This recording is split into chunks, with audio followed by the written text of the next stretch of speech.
Oi, gente, mais um Pop Verso no ar e ó, se liga no cardápio de hoje. Tem entrevista com os 5 fabulosos de Queer Eye, a versão Brasil sensacional que tá chegando na Netflix. Além disso, tem uma pergunta um pouco complexa. Qual é o limite entre a relação entre fã e artista? Será que dá pra ter uma relação saudável? A gente vai problematizar isso e mais. Não tô sozinha no estúdio hoje, eu tô com, olha só... Bocas ordinárias. Mas peraí, Chegamos. não são 5? Tá faltando... A Sofia, ela veio com... Pode entrar, Sofia. Vamos ver se a Sofia aparece? Roda a vinheta e vamos conversar com eles.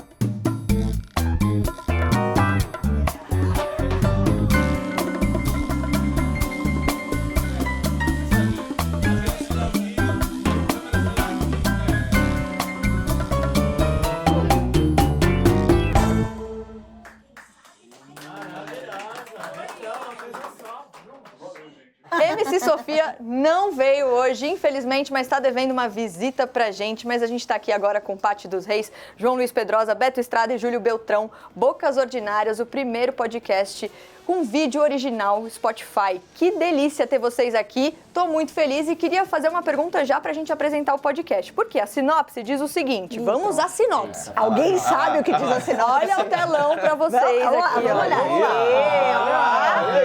Chique, achei chique. Neste primeiro podcast Quero com ter um desse vídeo... lá. Fica a dica Spotify. hein? Então, é maravilhoso.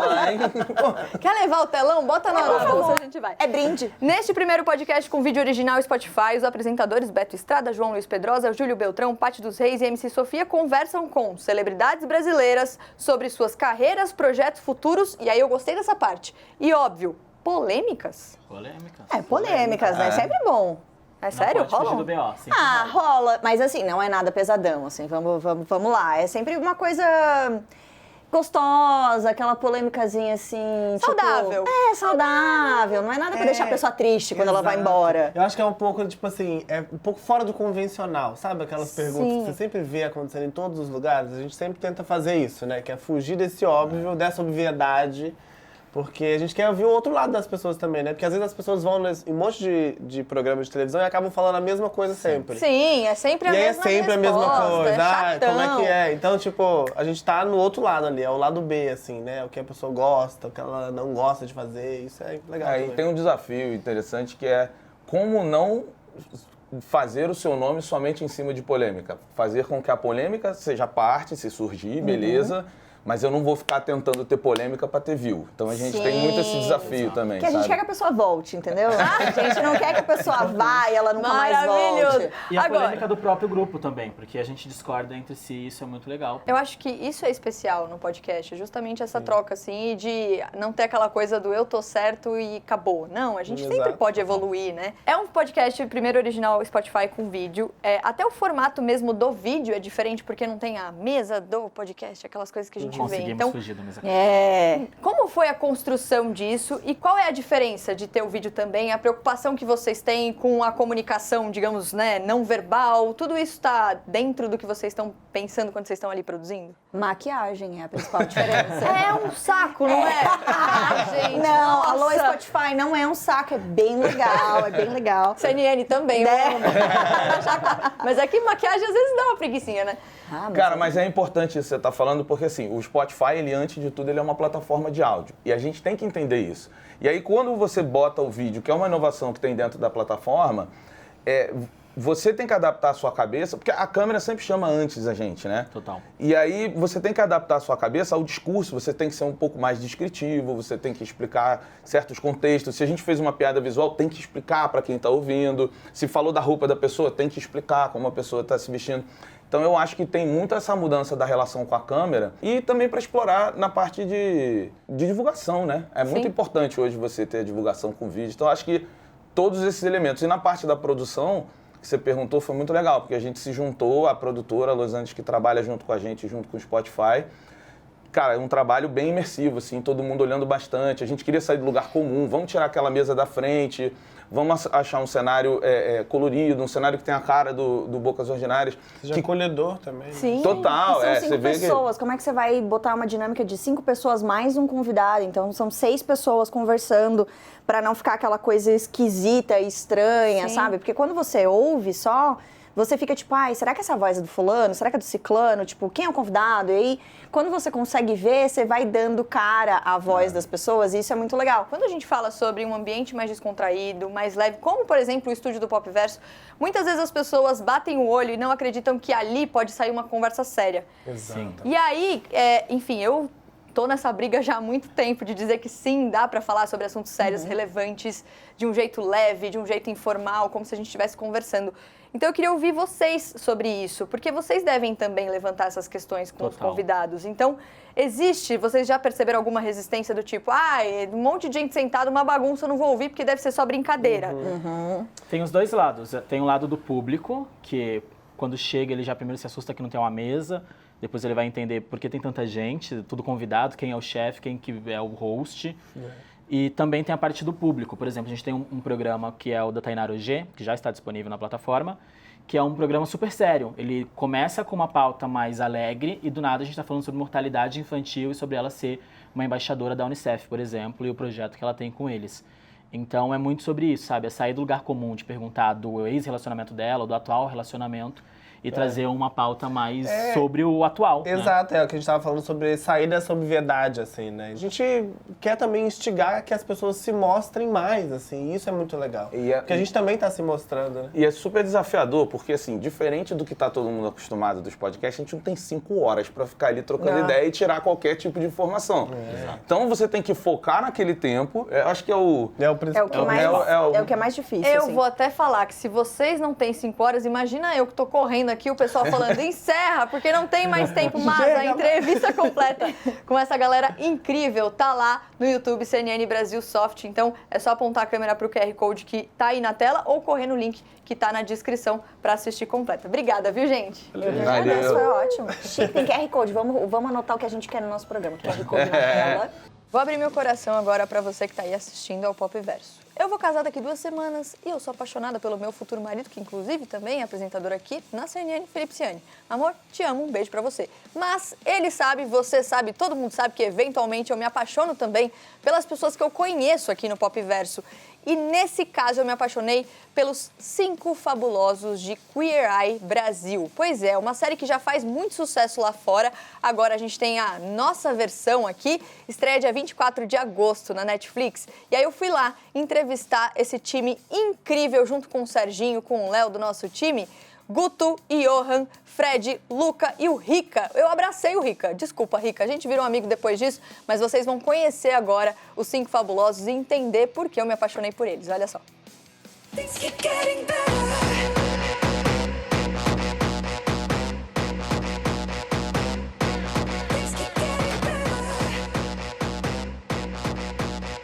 O Fred é um cara emotivo, um cara alegre, um cara vibrante, um cara preto, que ama levantar essa bandeira da racialidade, da verdade que vive. Você não quer mais, né, Tom? Ó, Que isso? falta de preparo físico. Quem é o Rica? Uau! Não tenho a menor ideia até hoje. Tô com quase 40 anos tentando descobrir.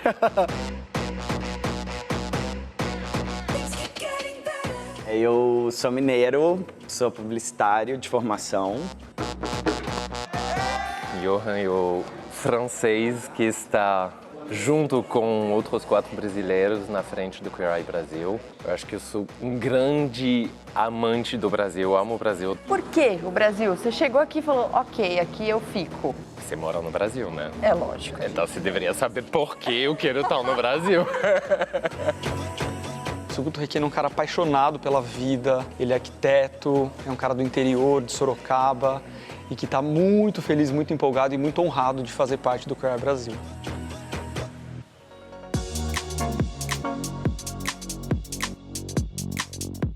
E você assistia Queer Eye antes? Qual que era a sua relação? Muito, muito, muito. No interior, quando teve a primeira versão, morava no interior e foi a primeira vez que eu vi na TV 5 caras empoderados, tudo bem ser gay.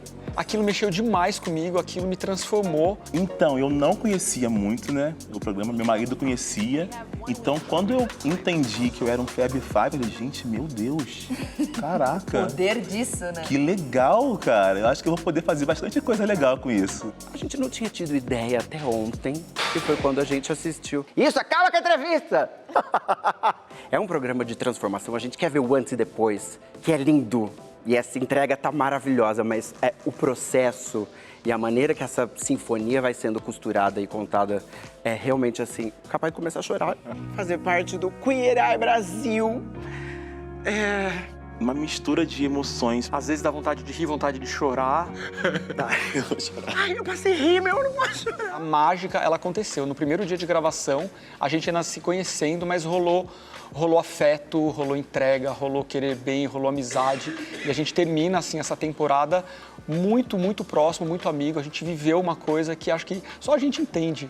Qual é o temperinho Brasil? Com arroz, feijão e dendê. Olha, brasileiro é especial, né? É muito esse calor que a gente tem. Isso tá muito estampado. Tem pimenta, sal, todos os temperos possíveis, assim. Vai ser com calor, vai ser com funk. A vida hoje, ela tem muito mais sentido. Alcançar pessoas, transformar vidas. Então convido o pessoal ali, ó, pra assistir. Não percam Queer Eye Brasil. Vem assistir, gente, é maravilhoso. Pelo amor de Deus, gente, assistam a gente. Eu acho que é muito, muito importante vocês todos, pelo menos, assistir o primeiro, porque eu sei que assistindo o primeiro, vocês não vão desistir de assistir os outros. Queer Eye Brasil. Tô lá, vamos lá.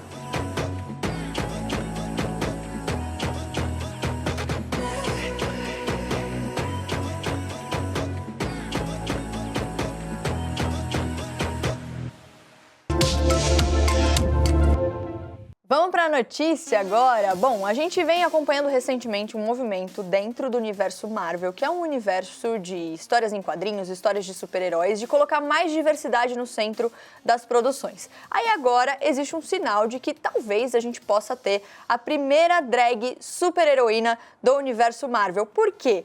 A Shia Kulik, essa incrível, maravilhosa, que participou da 9ª temporada de RuPaul's Drag Race em 2018, ela foi confirmada na série Iron Heart, Coração de Ferro em português, uma série que chega no Disney Plus no fim do ano que vem e faz parte da fase 5 do universo cinematográfico da Marvel.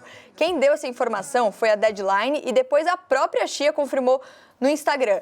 A gente ainda não sabe qual personagem ela vai interpretar, mas claro que quando a gente fala de universo Marvel, as teorias não param de rolar. A galera na internet acha que ela vai ser a Dark Veil, Véu Negro, uma mutante que é a primeira drag super-heroína da Marvel nos quadrinhos. Então estamos muito ansiosos para ver o que vai rolar. Agora, mudando de assunto, vamos falar sobre uma pessoa que a gente gosta muito aqui no Pop Verso, que é a Taylor Swift. Taylor Swift, uma cantora que tá ali, né?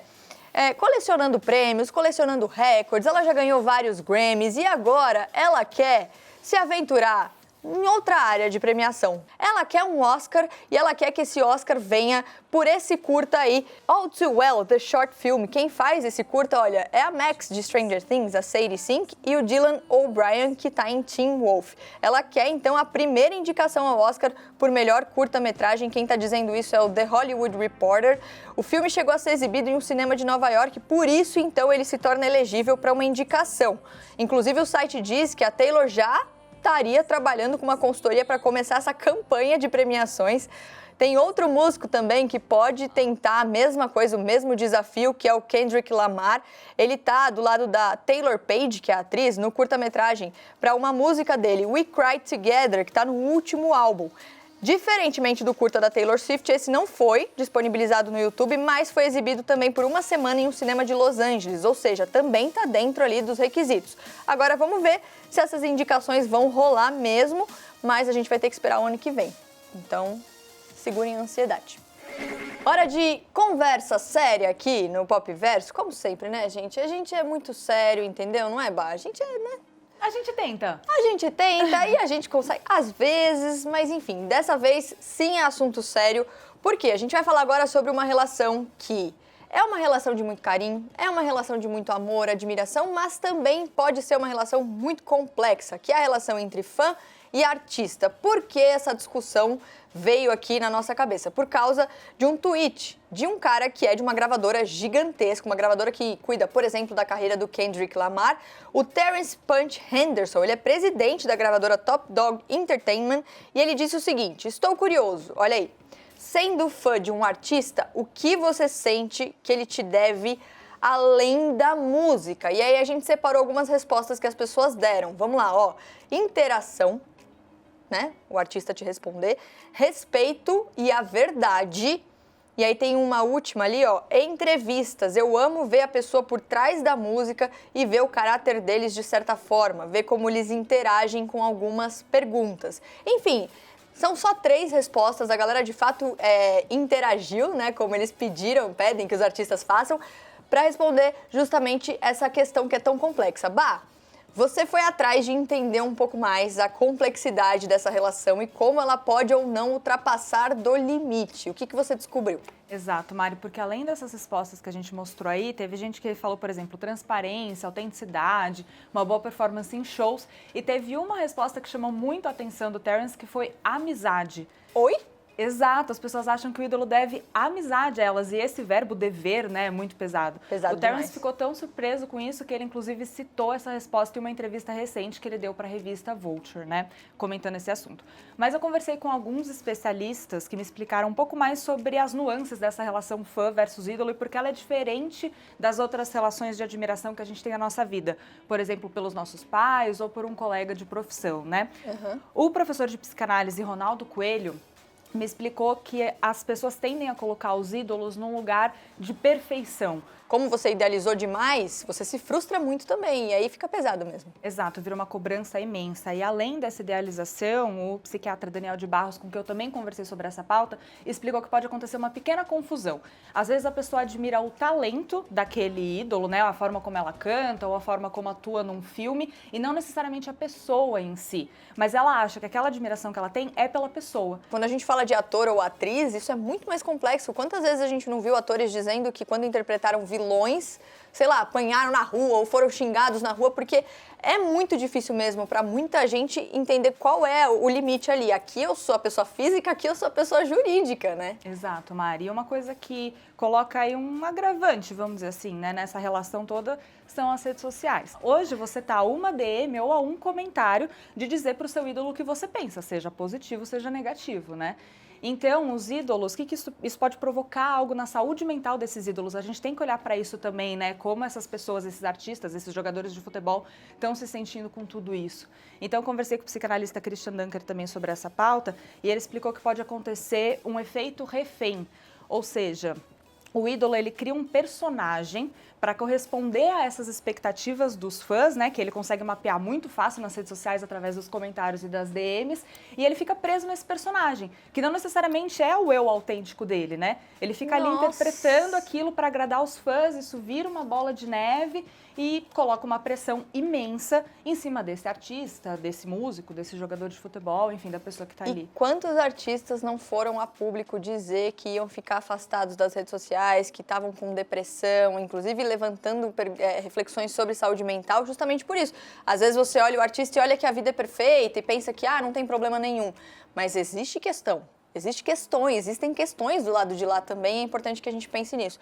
Bah, obrigada. Obrigada a você, Mari. Ó, agora eu vou pedir licença, Bas, rapidinho aqui para passar aqui por trás, porque a gente vai encerrar o programa de hoje dando uma Volta no tempo aqui, lembrando de um filme do Kubrick, Uma Odisseia no Espaço, um filme de 1968. Stanley Kubrick, que é um grande diretor, muito sucesso, super conhecido, e ele fez esse filme em 2001, Uma Odisseia no Espaço. Se você não lembra desse filme, ele tinha ali algumas manchetes futuristas do New York Times. Eram 36 manchetes futuristas que a equipe escreveu enquanto o filme estava em produção, e elas aparecem em aparelhos que hoje a gente pode entender como tablets. Só que agora, um blog lá de coisas aleatórias da internet fez o quê? Eles criaram o The Kubrick Times. Foi criado por eles e eles colocaram essas notícias completas usando inteligência artificial para transformar o que até então eram manchetes em artigos completos. Então é muito legal, a gente está falando de um filme de 68, ou seja, mais de 50 anos atrás,